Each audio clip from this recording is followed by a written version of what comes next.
Let me introduce you to a driver who is quite possibly the most versatile guy in motorsports right now. A man that has competed in basically every motorsport that you can think of on four wheels. This has led to a driver that is capable in essentially anything you put him in, including NASCAR. Why NASCAR in particular, you ask? Well, on July 2nd, he was victorious in the first ever NASCAR street race around Chicago, the first winner on debut in over 60 years in the category, receiving massive amounts of praise from NASCAR drivers, as well as becoming near enough a national hero in his home country of New Zealand as well as Australia. But who is he? Turn 11, Shane van Gisbergen, the final time, onto the front stretch, he comes to the checkered flag, he's won the very first street race in NASCAR. Early in his career, Shane would already be competing in massively varying machinery. Karting, which, be honest, is the regular route, quarter midgets, or as a lot of people know of it as simply dirt track racing, and motocross? Look, I know he probably wasn't going to be the next John Surtees, but racing competitively on 2 and 4 wheels as a young teenager? Even at this age, you've got to think that this kid was special. But his first major junior championship would be at the Formula V or Formula 4 championship in the 2004-2005 season. Obviously taking place exclusively in New Zealand, it gets a little cold in July. But this series had graduates like Scott Dixon, Brendan Hartley, Liam Lawson, Mitch Evans and Nick Cassidy. So to say it's prestigious in talent spotting is a little obvious. He would also secure Rookie of the Year award in his sole year he competed here. Then he would follow this prestige through New Zealand Formula Ford in 05-06, then the Toyota Racing Series in 06-07, with another Rookie of the Year.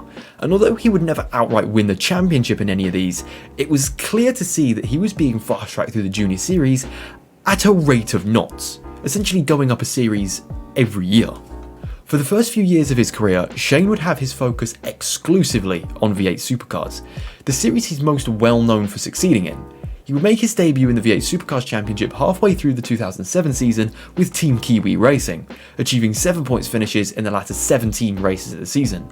Okay, 17 seems like a lot, but they normally have 3 races a weekend, so it's no big deal. He would get more competitive as he grew into the series. With his first few years in a Ford FG Falcon, he'd secure his first V8 Supercars win in Hamilton at the start of 2011, before moving to Techno Autosports and a Holden VF Commodore in 2013. 2013 is where the versatility starts to return, as he would start to branch out, even if only a little bit, to race in a second full-time championship, that being the V8 Super Tourer Championship with MPC Motorsports, and perhaps to a more international audience, the Bathurst 12 Hours.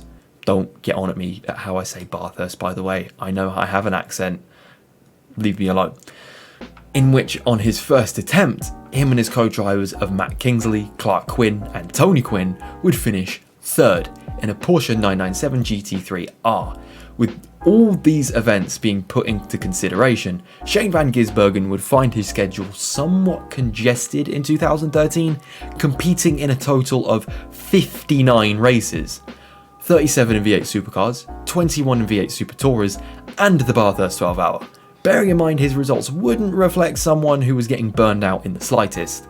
With 5th overall in V8 Supercars and 3rd in Super Tourers, he was consistently up there. In 2014, he would catch somewhat of an endurance racing bug.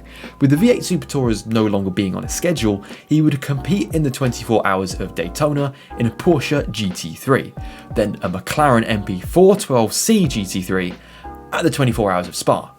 Oh yeah, he hadn't been the 12 Hours of Bathurst either. He found time for that too.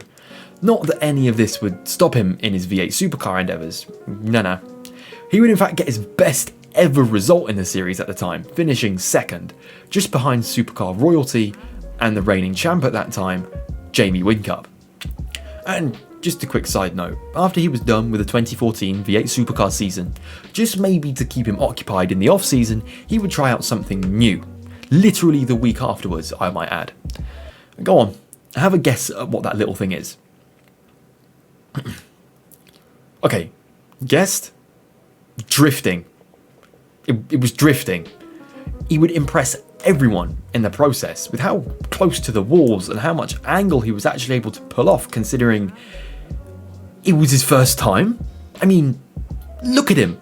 He would keep this V8 Supercar endurance racing dual calendar deal thing going, although the variety of endurance races he would actually compete in would change, with appearances at the 12 Hours of Sebring, 12 Hours of Sepang, and finishing on the GTD podium in 2015 at the Daytona 24 Hours.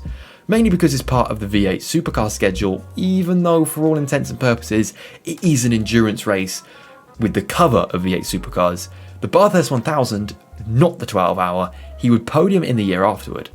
So even though it's machinery he would have been more than used to, being in the championship for almost 10 years at this point, it's just a little addition to the resume. But I'm getting ahead of myself a bit, almost forgetting that he would become a 3-time champion in V8 Supercars in 2016, 2021 and 2022, consistently standing above ferocious competition and an extremely competitive field. Like, seriously, if you've ever watched Supercars and some of the insane finishes that they've had, even recently, I have no other words apart from, well, go watch it. I mean, some of that last lap stuff is R-rated, in all honesty. Oh, and along with 3 more podiums at the Bathurst 1000, winning 2 of those, he would complete the Bathurst Triple Crown, winning the 6 hour, 12 hour and the 1000, with his win of the 2022 Bathurst 12 hour being the best send-off possible for Holden in V8 Supercars, as for now, this was their last race in the series, being replaced by Chevrolet Camaros this year, and this is what SVG is currently in now.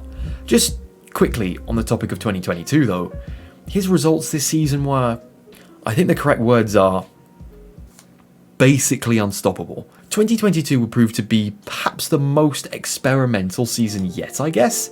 He would this time continue his endurance racing tour, compete in perhaps the greatest endurance race of them all, the 24 Hours of Le Mans, in a Ferrari 488 GTE Evo, alongside Formula E driver Sam Bird and sports car driver Felipe Fraga, placing 5th in class. Solid effort. Le Mans isn't the weird part about 2022, however. Perhaps, once again, after evaluating his options at what motorsport series were down in New Zealand that he could do in between weekends for V8 Supercars, he thought, hey, those rally cars look pretty fun, don't you think? So at the 11th round of the 2022 WRC Championship, he would try his luck in a WRC2 car, and in the WRC2 class, he would podium in 3rd place. I know this isn't the absolute sharp end being in WRC2, but being able to podium in something that doesn't really resemble anything he's driven before. So, just as a refresher, let me quickly summarise everything that SVG has competed in throughout his career. Karting, Quarter Midgets, Motocross, V8 Supercars, V8 Super Tours, Formula First, Formula Ford, Toyota Racing Series, 6 and 12 hours of Bathurst, 24 hours of Spa, 24 hours of Le Mans, 24 hours of Daytona, drifting competition, dirt sprint cars, WRC2, and the one you've been waiting for, the NASCAR Cup Series. In 2023, he would take this debut win deal to a whole other level.